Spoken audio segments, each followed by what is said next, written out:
Praise the lord. దేవుని నామ స్తోత్రములు. ఈరోజు దేవుని యొక్క వాక్యంలో నుంచి ద్వితీయోపదేశ కాండము 20వ అధ్యాయము 1వ వచనము. నీవు నీ శత్రువులతో యుద్ధమునకు పోయి గుర్రములను రథములను మీకంటే విస్తారమైన జనమును చూచినప్పుడు వారికి భయపడవద్దు. ఐగుప్తు దేశముల నుండి నిన్ను రప్పించిన నీ దేవుడైన యెహోవా నీకు తోడై యుండును. ప్రియ దేవుని బిడ్డలారా, ఈ వాక్యం మనం చూస్తున్నాం. ఇశ్రాయేల్ ప్రజలతో దేవుడు మాట్లాడుతూ ఉన్నాడు.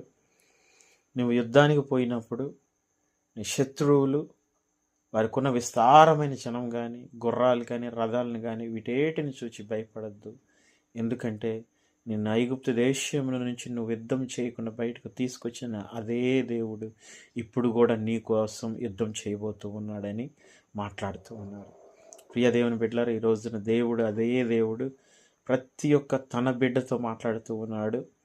ఒకవేళ నువ్వు సమస్యలను చూచి, బాధలను చూచి, వేదనలు చూచి, లేదంటే నీకు వచ్చిన పోరాటాలను చూచి, నీకున్న సమస్యలు అనేకమైనవి వచ్చి అవి బలంగాను ఇదిగో నువ్వు ఎదుర్కోలేని విధంగాను ఉన్నా సరే నువ్వు భయపడవద్దు. ఎందుకో తెలుసా? దేవుడు నీకోసం యుద్ధం చేయబోతూ ఉన్నాడు. ఆయన నీ పక్షాన్ని నిలవబోతున్నాడు. ఆయన నీకు తోడై ఉండబోతూ ఉన్నాడు. ప్రతి కార్యం ఏదొచ్చినా సరే ఆయన ముందుగా ఉండి నీకు తన కార్యాలన్నిటినీ సఫలం చేయబోతూ ఉన్నాడు. కాబట్టి దేవుని మీద విశ్వాసం ఉంచి, నమ్మకం ఉంచి దేవుడి మాటలు దీవించును గాక. ఆమేన్.